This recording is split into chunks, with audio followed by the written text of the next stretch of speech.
What's going on, guys? Welcome back to the channel. In today's video, we're going to be breaking down the 2023 e-commerce roadmap to over $1 million in sales. This is actually something that we put together for our clients internally at the end of the year in 2022. This is something that it's taken a while. Obviously, we geared it custom towards each individual brand and client that we work with. As you're scaling past 7 figures, obviously all of these things still apply, but a little bit more specifics into the individual brands. But without further ado, this is going to be a basically mini masterclass about exactly how you can scale your brand past $1 million in sales utilizing these 6 pillars, right? So number 1, cash flow and capital, but we're actually going to be starting in the middle here. So paid traffic, conversion rate optimization, lifetime value, content, product development, and your SKUs, as well as cash flow and capital. So without further ado, guys, let's dive on this. I'm going to be breaking down $1 million in sales. What does that totally overall look like? It's actually, you know what, let me delete this part right here because this is, like I said, for one of our older clients. Doesn't necessarily make sense for this clip as we're going to kind of do it more so without an individual brand in mind. But generally, guys, so you're going to want to be making around $83,000 a month, $2,750 a day, generally generating around anywhere between 25 to 30% of monthly revenue through your email and SMS marketing, and then just an average daily breakdown or an average daily ad spend here of $548. And again, this is a very loose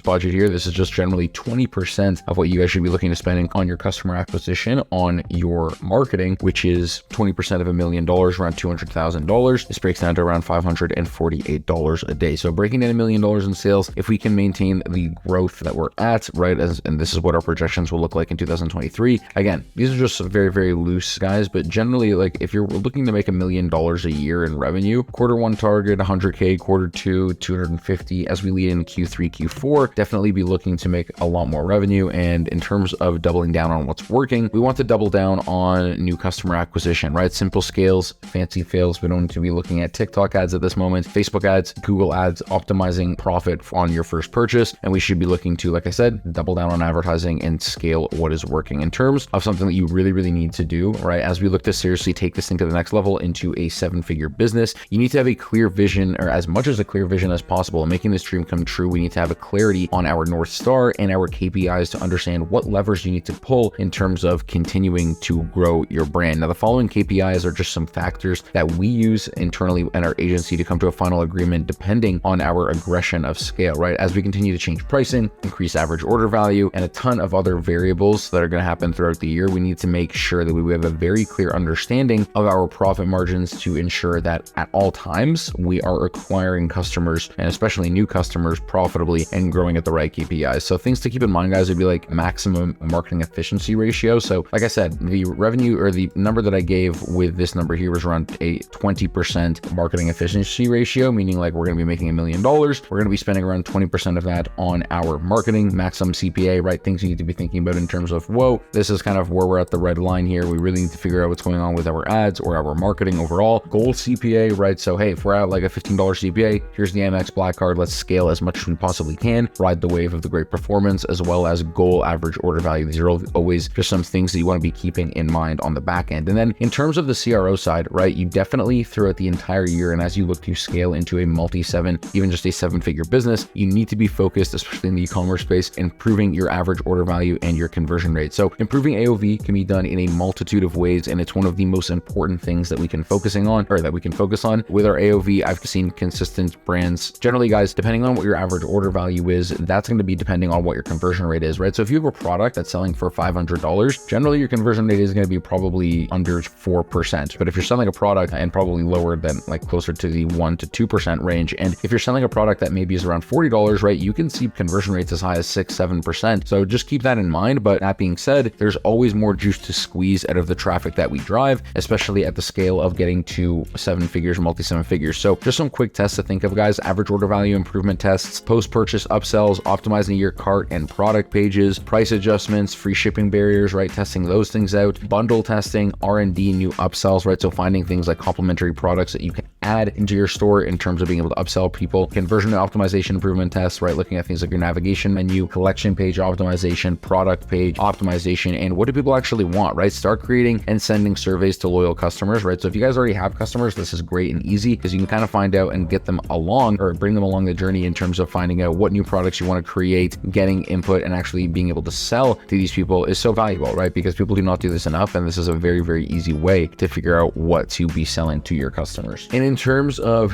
specifically more so into the average order value, guys, this is something that's not going to be happening immediately overnight, but it is something that you want to work out throughout the entire year via continuous testing. But here's a few great ideas from the brand AOV. So again, using value-driven bundles, you can look how they've gone and done this, where it's like, hey, you can just buy one, or hey, much better deal, bestseller. And you can see how they've done this in a variety of different ways, having a save $15 badge. There's so many different things that they've done here, even breaking it down to the cost per day so people can really visualize their savings. These are cool things you can do. Optimize your cart. So right, there's two major elements in the cart, which I believe do most of the heavy lifting for the average order value, right? So you can use like a progress bar, something like this, or even like took an example of Unhide. As you can see, they have same thing as well here. They have reviews. They also have a progress bar up top, and then even AOV has the ability to have like some in-cart upsells, and even like their progress bar actually gives free gifts. So something really cool. Checkout page, right? So some upsells at the end here, something that Unhide and AOV do quite well. Post-purchase upsells, right? Using carts like apps like CartHook, you can offer the same product the customer just purchased, but at a heavy discount, right? Testing multiple offers, things like this. Again, took these from AOV, but they do an amazing job at this. Improving your conversion rate, right? The smallest improvements can make the world of the difference, right? So what we're going to do compare now is like areas for optimization on the homepage. So you can see like how optimized AOV's page is here. Same thing with Unhide. I think Unhide might be able to do a little bit better, but again, things that you want to keep in mind here of the product images and the hero images that you're utilizing. Moving on to the navigation menu, I think AOV does a great job at this, right? You can see that they really use photo images, and especially depending on how many SKUs your brand has, things like this might be really cool to go ahead and test. Things that we want to figure out here is like, how can we spruce this up? How can we include our branding throughout the entire site, including visual aids here as well in the customer navigation, so they can kind of get a sense as to what they're going to be shopping before they actually click on it. And then moving on to LTV, right? The ability to increase your lifetime value, improving average lifetime value per customer as we look to scale is going to be beneficial for so many different reasons, right? The higher our average LTV, the more that we can spend to acquire a new customer, which is super important. And then higher LTV ultimately means more revenue and more profit. So for the phone case, for example, how could we increase LTV? Doing things like pricing discounts and new SKUs, new products, product launches, maximizing on things like hype and FOMO, continuing to double down on retention and email / SMS marketing is a huge way to improve LTV, get people to coming back to purchase for more. The only thing you want to do here, guys, is just improve the number of times people purchase from you and how often people are coming back. Focus on for retention. Don't just expect it. Our reason is going to be design and innovation and FOMO, right? There's a ton of different things that you can utilize here. In terms of content, super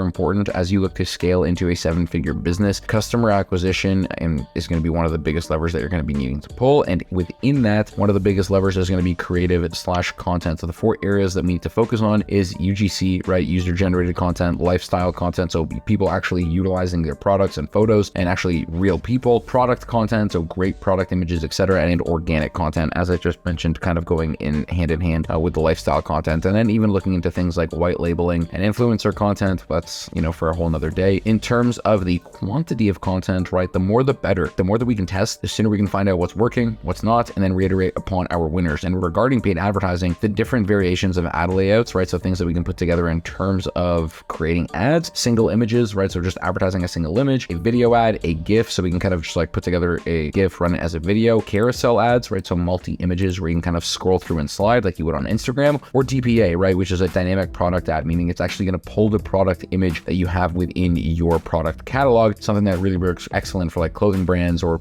any brand that has a lot of SKUs. Next, in terms of content, user generated content, right? Just breaking these down a little bit further. But what does the perfect UGC have? Real, authentic, answering key questions, and maybe like, answering questions that people can actually overcome in terms of being skeptical of actually buying from you. Strong hook, calling out a niche, right? So if you're, selling to moms, making sure you're calling that out in your UGC, evoking emotion, things like this. And then these are just some of the questions that we ask. I won't read through all this, but perfect UGC equals real customers plus conversation answering key brand objections / questions, right? Really simple. Do not overthink this. And then lastly, product development, collaboration, and scarcity. One thing that's huge here is limited edition drops. That's been massive for the brands that we work with, working with influencers or ordering low MOQ. So that MOQ means minimum order quantity. Depending on where you're actually sourcing your products from, and then purposely looking for SKUs that can be made at low MOQ. That way you can find a very low entry cost, and then in return it fuels FOMO because you're going to be selling out quickly, right? And ultimately this is something that can actually perform really, really well, is when you have these restocks, and you'll definitely know that if you've ever seen or worked with a cosmetic brand. And then lastly, guys, working capital. Not too much here, obviously not a financial advisor, but working capital is your best friend, right? So these are just some suggestions when looking at a financial tech stack. A super